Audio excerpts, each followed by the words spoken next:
So, welcome everybody who is here. Thank you for being here in the Galerie EIGENHEIM at this fusion of these two exhibitions as part of the Kultursymposium Weimar. My name is Matthias Wenker. I'm an actor and pianist and trainee at the board of the Goethe Institute, and I have the pleasure today to say some thank you to some people in the name of the Goethe Institute. First of all, to the owners of the Galerie EIGENHEIM, with whom we already work together for the fourth time since the first Kultursymposium Weimar since 2016. That is Konstantin Bayer and Bianca Vogt. Also, thank you to the curators of today's exhibition. That's Rachel Rits-Volloch and Emilio Rapana from Momentum Berlin, and Kateryna Filyuk from IZOLYATSIA, Ukraine. And of course, thank you to the plenty of artists who participated in this exhibition. Some of them are here today. I want to say their names shortly. Alena Grom, Roman Pyatkovka, Nezaket Ekici, Lutz Becker, and Masa Furu. And now it is already time, I think, to hand over to you, Konstantin and Bianca, and wish you all a pleasant artist discussion and perception of this wonderful exhibition. Thank you. So, welcome to Eigenheim from our point of view. Especially these kind of events are as we are explaining ourselves as a room for contemporary art and communication. This is exactly what we are looking for, these kind of discussions, this kind of very contemporary exhibitions which are leaded on very contemporary themes. And so thank you all for coming. Thanks again for the curators. Thanks again for Goethe Institute. And thanks for the artists. And thanks for the artists. So short, and yes, we are looking forward to the curators and the artists to listen what they have to tell us. So I hand over to you. Is this the right? Okay. An improvised microphone. An improvised microphone. Hello everyone. It's a pleasure to see so many familiar faces, but also people that I don't know.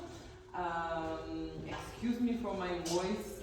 This is the result of the couple of days of intense discussions, which I think is a good sign, meaning that there were fruitful days. And I'll try to lead you through the exhibition. There are 21 photographers, so it's not possible to stop and to talk in details about each work, but at least I will try maybe to talk about some groups. And we have this luxury of having with us 2 Ukrainian artists and 3 Berlin-based artists. And Rachel will lead you then to the second floor where the exhibition continues.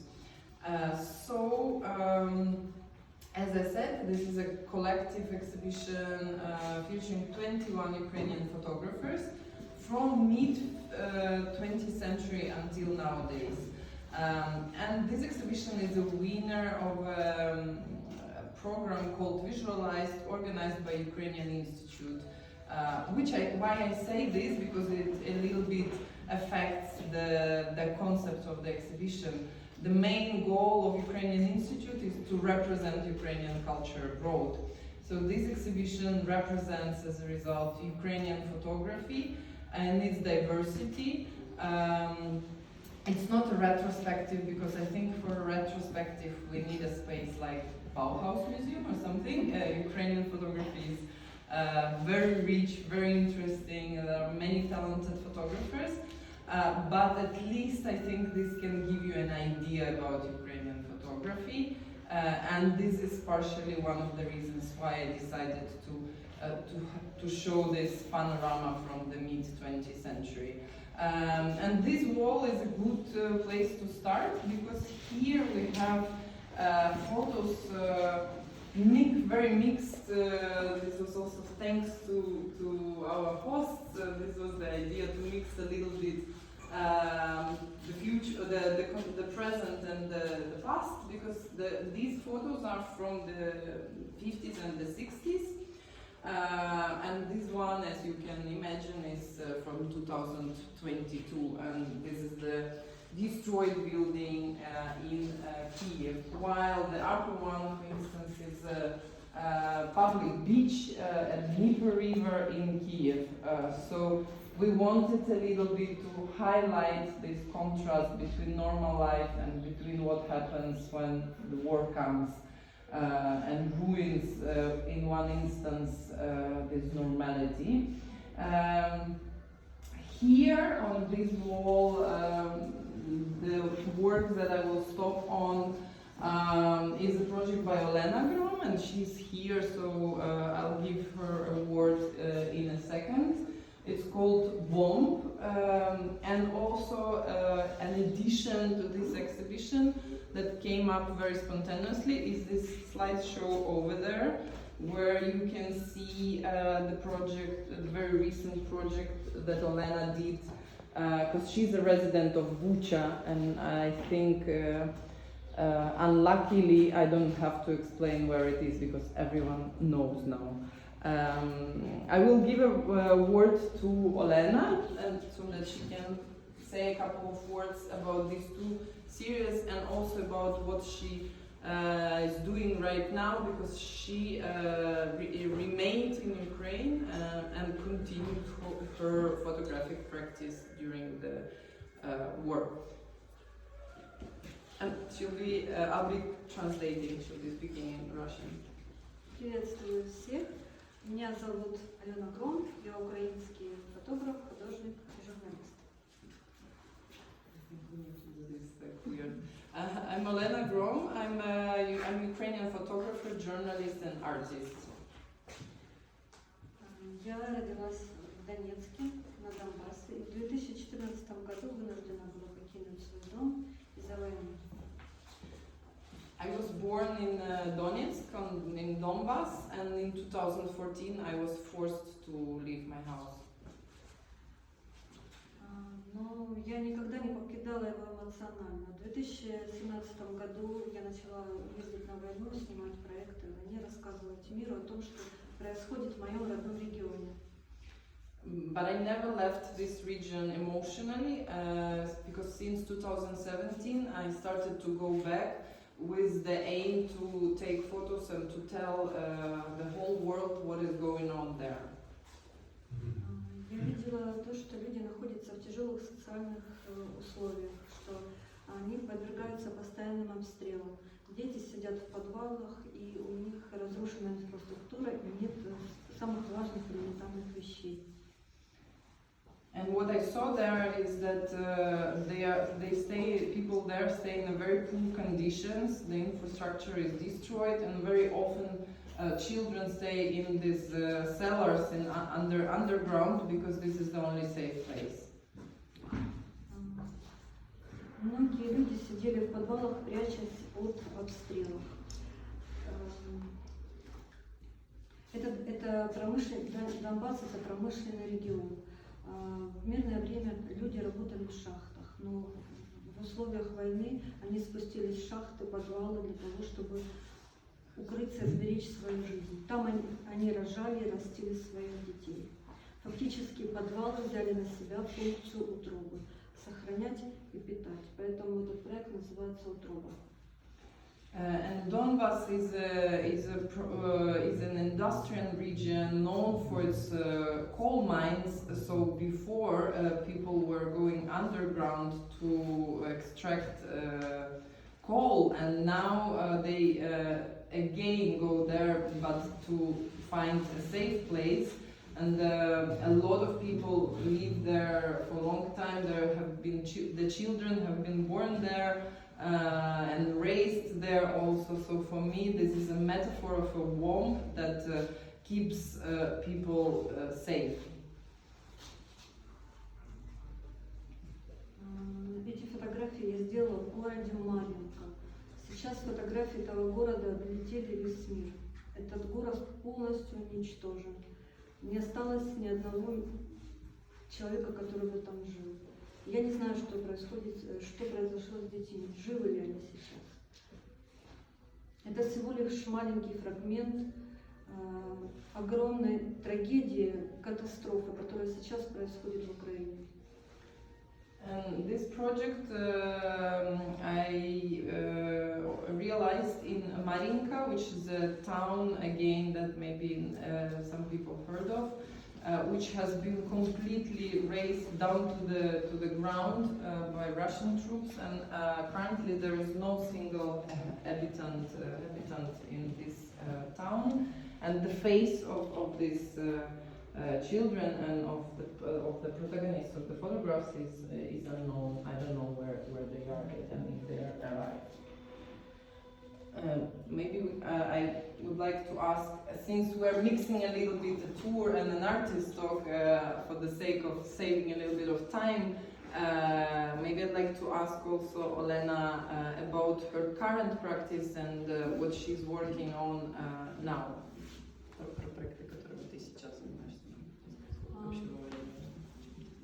Я постоянно работаю в условиях войны, рассказываю миру о войне.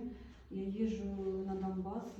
С 2017 года я живу в Буче, и мой родной город опять подвергся нападению россиян, и поэтому я живу в деоккупированной зоне и постоянно рассказываю о городах Бучи, Ирпене, Бородянке, о том месте, где я живу, о тех людях, которых сейчас строят на руинах свою жизнь заново. And all this time, but also starting from 2017, I go back to Donbas when it's possible, but also I'm a resident of Bucha now, and this is the town that was deoccupied not so long ago. So now I also work on projects with people in Bucha who survived the occupation and lived through the occupation there, and I continue to tell their stories. My home was again seized and occupied, so it happened twice.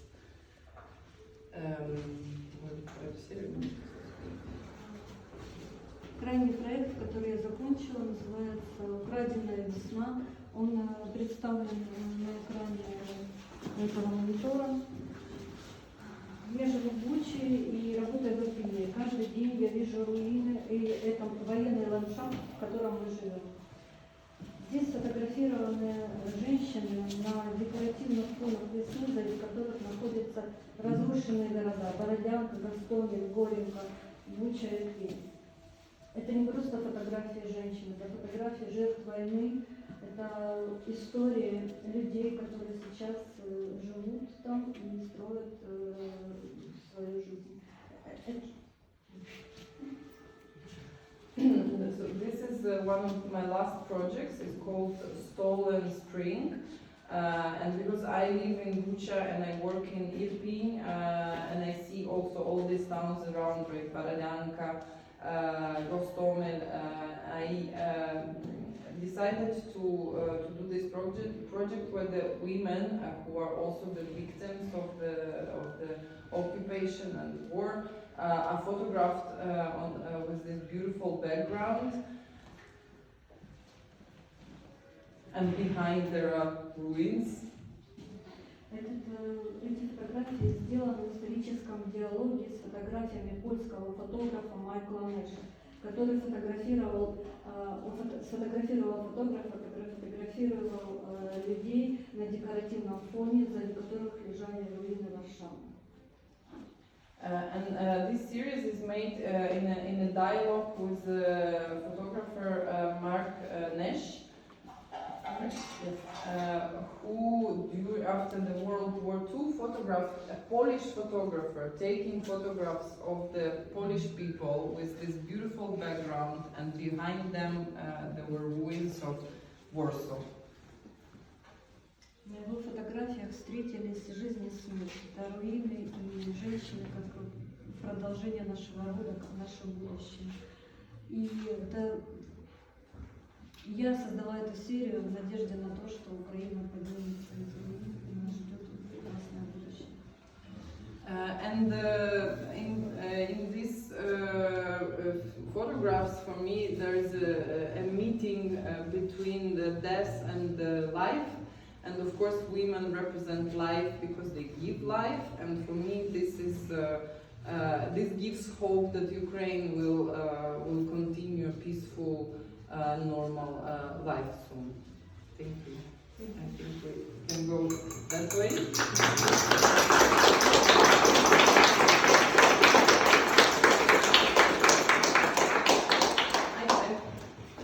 I think we can move here.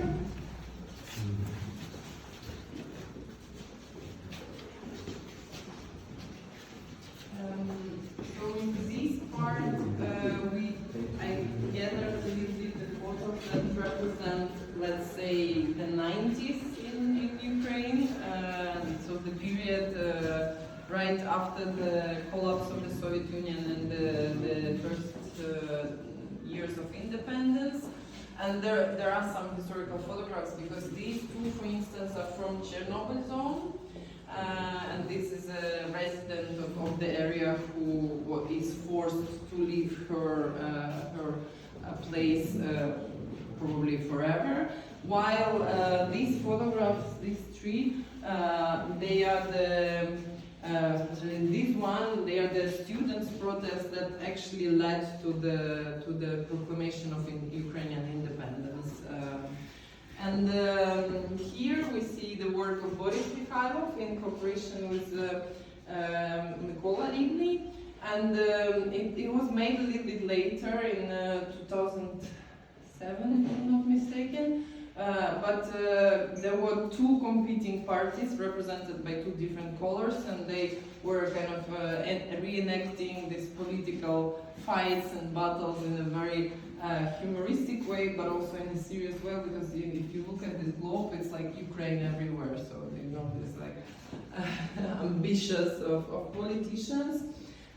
These are the works by Viktor Marushenko taken in eastern Ukraine, in Donbass. We just mentioned this region, and these are the illegal miners who were basically digging holes in earth and trying to get some coal to make their living, and the working conditions, you can imagine, were very far from safe. So this also represents this collapse of socialist system and the rise of capitalism, but these people actually were victims of this transition happening. As well as these old ladies, because the series is called Passport, excuse me, and this is also the mid-2000s, and imagine that already, still at this point, there were people in Ukraine who haven't exchanged the Soviet passport to Ukrainian passport, and mainly old people in villages and etc. So the photographer was called to go to their houses and take photographs for passport. So that they can get the new Ukrainian passports, and on side of that he also made these photographs taking the glimpse of the general setting and the houses and etc. I will give a word to Roman Pyatkovka, who can tell us maybe a little bit about his series on that wall. And also about what he does now, because I know he's not that much into taking photos now, but he switched to educational activities, which I think are very important as well. Для начала я подумал, что вот на той стене висит фотография моего учителя. Это мои фотографии. А на этой стене висят фотографии очень известного молодого украинского фотографа Сережи Мельниченко. Борис Михайлов, Сережа Мельниченко и я. Это очень хорошая компания, мне очень приятно. So first of all, my first thought was this: on that wall, there is a photo from my teacher, let's say, tutor, Boris Mikhailov. On this one, the photos of my not a student, but a young or student even, yes, student, a young Ukrainian photographer Sergei Melnichenko, and on this one my works. So this is a very nice company. И, в общем-то, эти работы были сделаны уже практически 40 лет тому назад.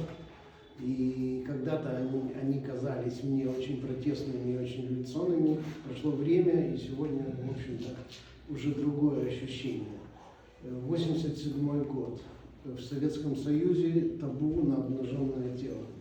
Любое обнаженное тело, съемки обнаженного тела могли навлечь на художника, на фотографа большие неприятности. Могли посадить в тюрьму, могли обвинить в порнографии.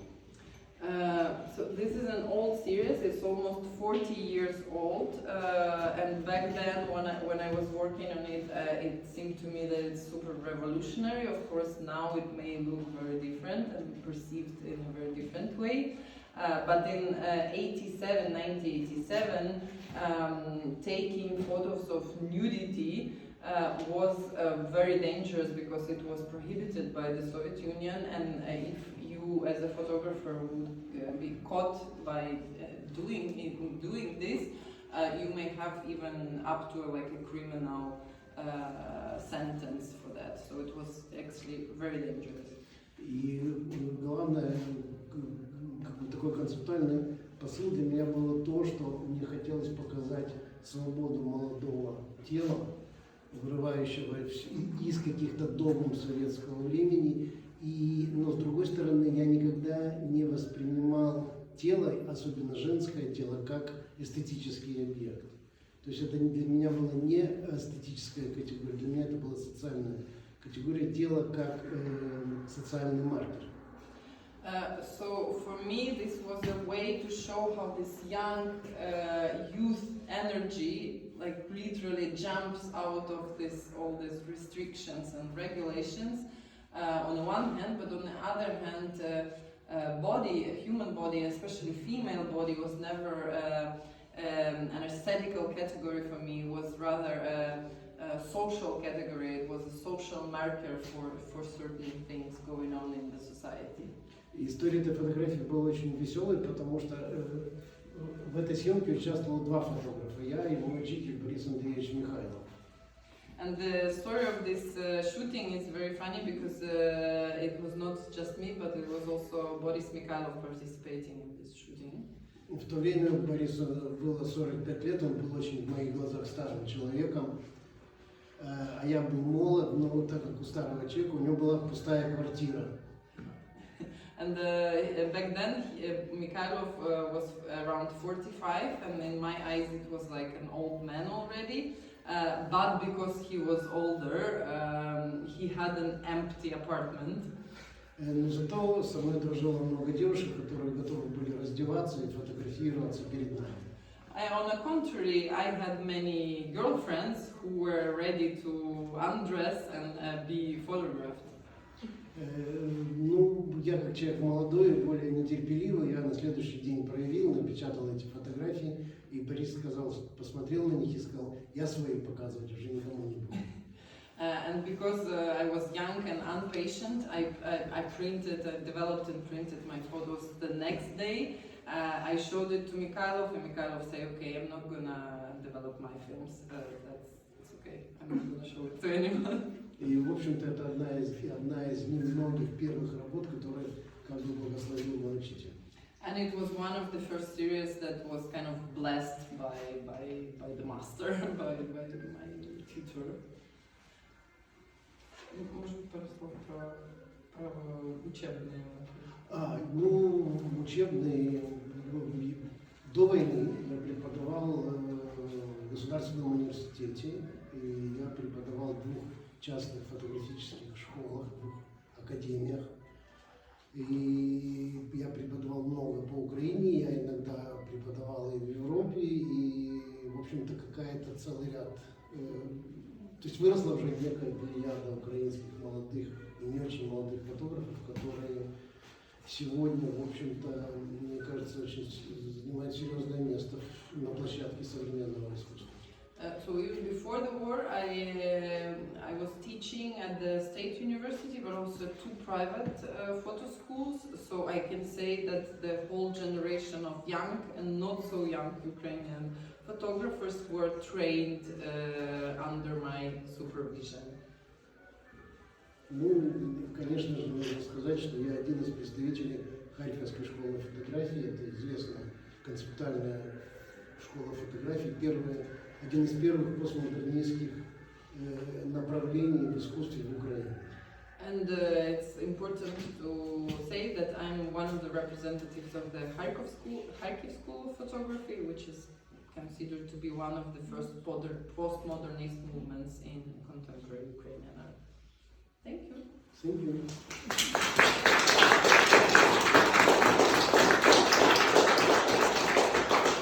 I encourage you to use QR codes and read more about each work because they are all very interesting. It's just that we don't have time to talk all about them. And I pass this hilarious mic to my colleague Rachel.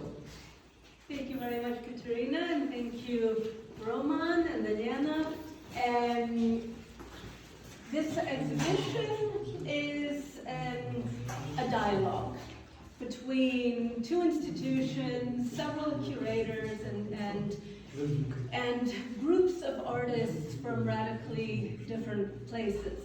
And Kateryna's show, You Know That You Are Human, was conceived before the outbreak of war, about a year before, and took us some time to realize. And by the time we opened the show in Berlin, it was already a dialogue with another exhibition, a series that Momentum does together with KLEINERVONWIESE Gallery called Points of Resistance.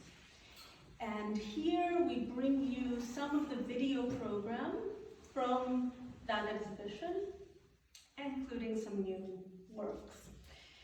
And in the spirit of trust, one of the very bases of trust is the ability to communicate, to discuss, to have a dialogue.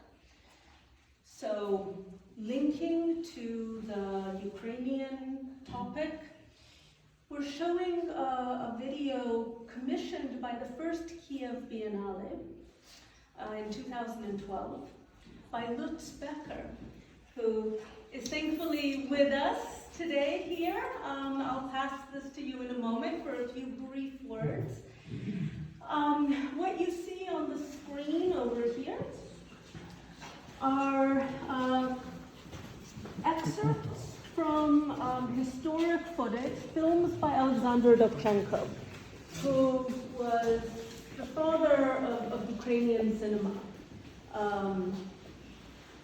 He was working at around the same time as Eisenstein, and what you see here are depictions of life, again, very human depictions. We know that we are human. Life and revolution, and the unfortunate repetitions of history, which is actually what revolution signifies. Let's just a few short words. Yeah. Alexander Dovchenko was a contemporary of Sergei Eisenstein, Vika Vertov, Esfer Shub, and other amazing artists, filmmakers. And he was really part of the Soviet cinema, but of course a strong representative of his own country, his region, the Ukraine. The film is, this section you see is part of a 3-screen system I developed approximately 15 years ago, based on largely material of his film Earth. Compilation film is a strange genre which uses bits and pieces of other people's films, and in this case we have chosen Dovchenko's work here, which is so much linked to the sense of belonging to the earth into his homeland, the Ukraine. And that is very, very important, because within the concert of the Soviet Union, the Ukraine retained a very strong voice with artists like Dovchenko. So it is about the earth, the life, the survival of the Ukraine. Thank you. Thank you, Roman.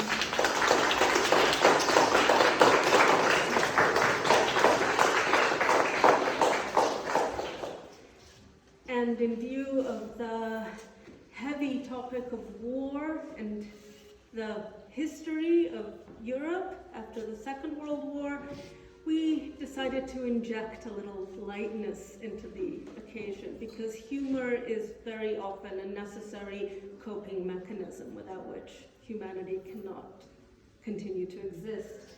And so we have here on this screen Christian Jankowski's intervention in Warsaw.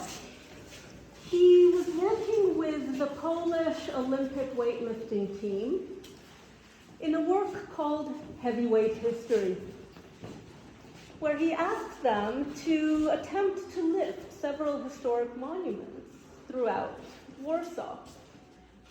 In some cases they succeeded, in others they didn't.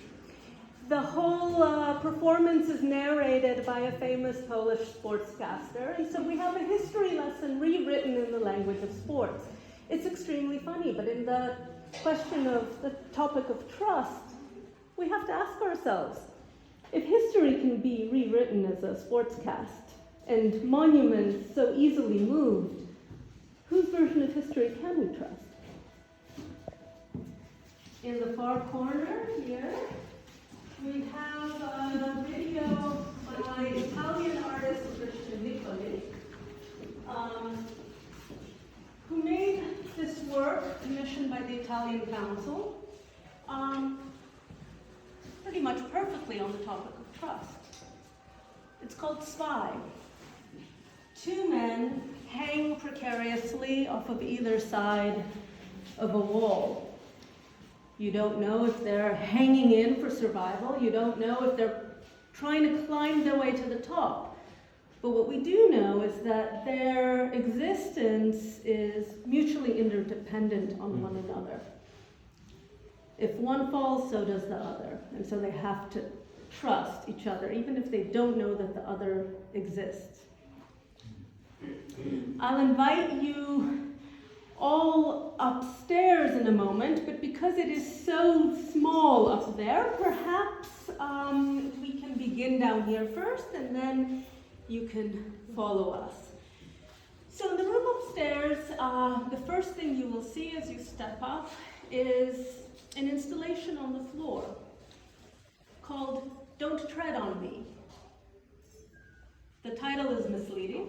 Please do tread on it. It's a work designed to be stepped upon, and the first step you take may be difficult. You see a pile of naked women's bodies. This is a work made in direct response to the Supreme Court decision in America in 2022 to repeal the 50-year-old famous court decision Roe versus Wade that legalized abortion. Now, after 50 years of women's rights and freedoms have been repealed. The artist, Caroline Shepard, is an American photographer who has been based in Berlin for the past year. We're also showing a video made by Thomas Eller, who hosted the previous edition of this exhibition. We are now in the third incarnation of You Know That You Are Human here in Weimar, thanks to our wonderful hosts at Eigenheim and the Goethe Institute. But the previous edition took place in a 500-year-old mill that Thomas Eller, artist and curator, turned into a gallery, just opened recently, with a very strong connection, ironically enough, to Ukraine. The work is about one of the most famous sons of this little village, really, in the middle of nowhere, just outside Bamberg. this village produced a philosopher, a theologian, philosopher. He first fell out with the church in his native Mürsbach in Bamberg, and Goethe, a contemporary of his, recommended him for a post in Kharkiv, in a then quite new university, where he opened the Faculty of Philosophy. And we're bringing this video back here to Goethe's proud country. We also have a video by Neziket Akici, working together with Shahar Marcus. Neziket and Shahar each have their own practice, but since 2012, they've been coming together every now and again to work in collaboration, which is a practice in itself predicated on trust. Many of their works are very physically taxing, quite dangerous, and they have to trust one another for their own safety. And this particular work is a trilogy addressing the three Abrahamic religions: Islam, Judaism, and Christianity, and particularly the holy books and what happens to holy books after they have been used and perhaps damaged. Each religion has its own set of rituals and rules regarding this.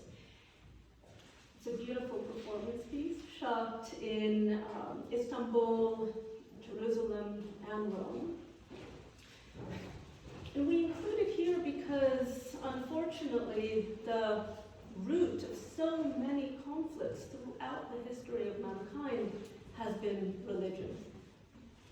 And Neziket here paints with Shahar quite a hopeful portrait of how very diverse people can come together and maybe reinvent our own rituals through which we can get along. Neziket, yeah. Hello. Thank you that you are here, and thank you, Rachel, and thank you for the other curator, and thank you for Galerie EIGENHEIM. Yes, Shahar is not here, unfortunately. He's in Tel Aviv. But what you say about trust. The trust is the first important thing ever that people between each other need to understand, and the dialogue and the communication. So we both travel a lot and do performances. We work independently and do this 10 years already together also. And over the years, because he's coming from another culture, Israel and Jewish, and I come from Turkey, Germany, Muslim, and my husband is Christian, all together things. But over the years, we get to know each other better. And really, if you give a little bit up from your thinking and the other gives up also, you can make amazing works together and understanding. So that's why this work is so important. TBQ, Torah, Bible, Quran, and shot in 3 cities, as you say, in Rome, Jerusalem, and Istanbul, with heavy problems. And it's so respectful and beautiful thing about what you do with holy books in each religion. And we transform in performance with respect. And some people do not understand. They think they're making bad thing about the religion. And that's absolutely against. We're making something beautiful to thinking and talking together and asking questions, no more. That's all. Thank you. Thank you.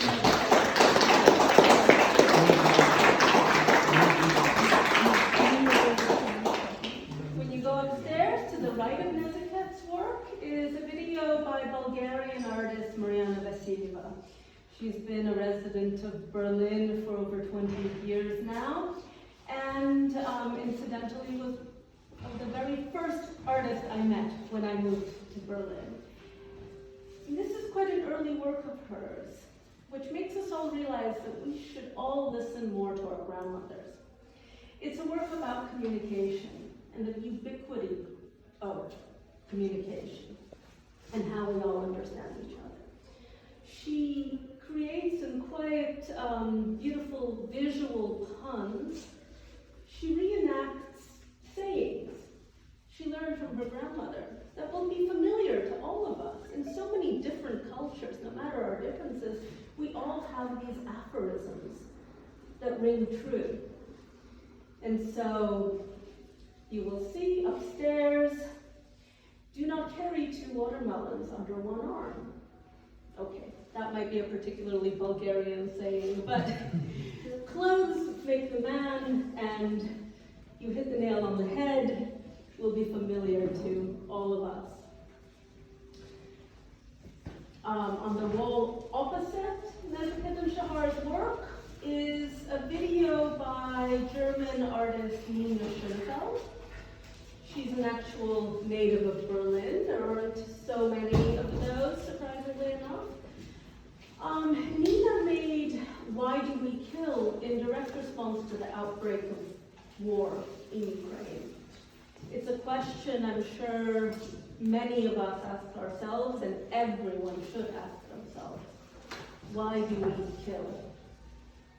There's no answer, and it's not an artist's job to create an answer. But what you will see is a meditation on violence in many different forms. And nobody dies in this film. And yet, why do we kill?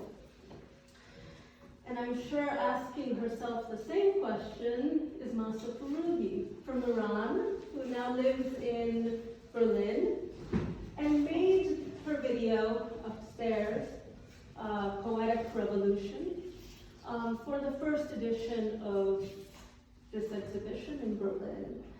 Masa, would you like to say a few words? Thank you so much for the platform.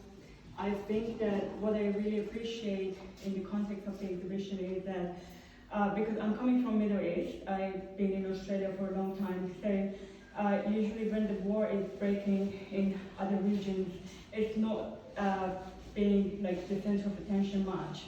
So, and I really appreciate the opportunity and what is really important. And I think we share the same feeling, you know, with the war like in Ukraine. It's not a war in Iran, but there are people being killed every day, executed. And there is a whole depression and depression and whatever. But there's also a hope that the revolution will happen and the whole situation will change. So the video that I made was I'm a poet, and the video that I made was a direct response to what is happening in Iran. And I used the footage of people using their mobile phones and devices, and dangerous, of course. Many people killed by just for filming those things, and I like collage and montage it with the work of a very famous Armenian director Sergei Parajanov, and try to create. I didn't try to soften, the sense of revolution. I just tried to give it a hope, and yeah. Thank you.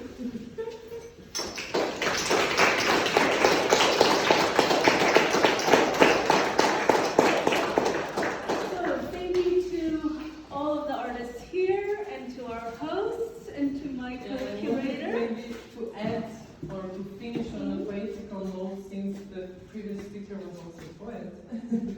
But the title of the exhibition is actually something that I haven't said at the beginning.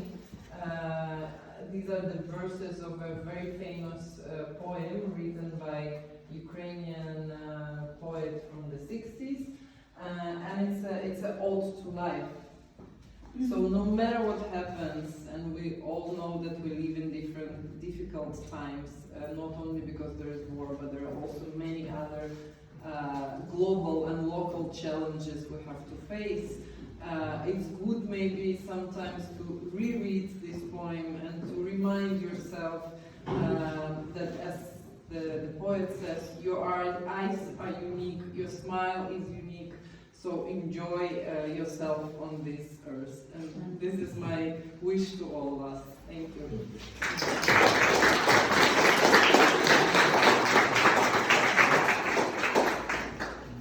Thank you all. Please look around the exhibition, go upstairs, watch the videos, and please scan the QR code. You'll find out everything about the works and the artists. Enjoy the show. Thank you.